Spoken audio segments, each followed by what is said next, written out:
एबे एबे आंचलिक पाणीपाग विभाग पक्षर एक बड़ खबर सामना आसी। सूचना अनुसार आहरी 2 दिन कोहला पाग 12 जिले में घन कुड़ी नहीं येलो वार्निंग जारी।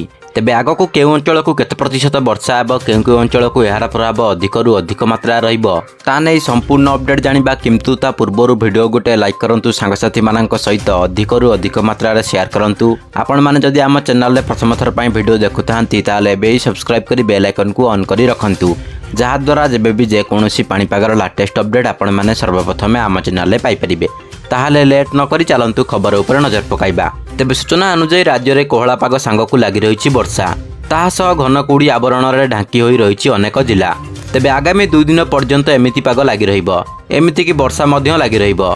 ए नै पाणीपाग विभाग पक्षर सूचना दिया जाइछि।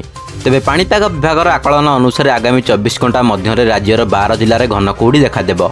एपरिक दृश्यमान क्षमता 200 मीटर पर्यंत रहिबो। घन कुड़ी नै येलो वार्निंग जारी होइछि।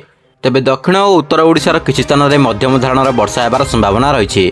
तेबे भुवनेश्वर आंचलिक पाणीपाग केन्द्र जारी करिथिबा बुलेटिन अनुसार बंगोपसागर और तार आखपाख अंचल एक गुरुचाप बलय सक्रिय रही।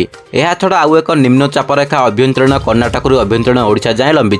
यही 2 प्रकार पाणीपाग प्रभाव में आगामी 24 घंटा मध्य राज्यर किछि स्थान में हालुका मध्यम धरणर वर्षा हेब।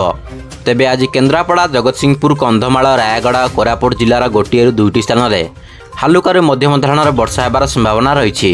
यह व्यतीत आगामी 24 घंटा राति तापमात्रा रे कौनसी परिवर्तन हेबार संभावना नहीं। परवर्ती दिन और रातिर तापमात्रा रे कौनसी परिवर्तन हेब नहीं। तेबे आपण माने वर्तमान भिडियोटी को केउ जिल्लारू देखुछन्ते एवं आपणक जिल्लार पाग किपरि अछि ता कमेंट माध्यम रे हमकु जणांतु। जय जगन्नाथ।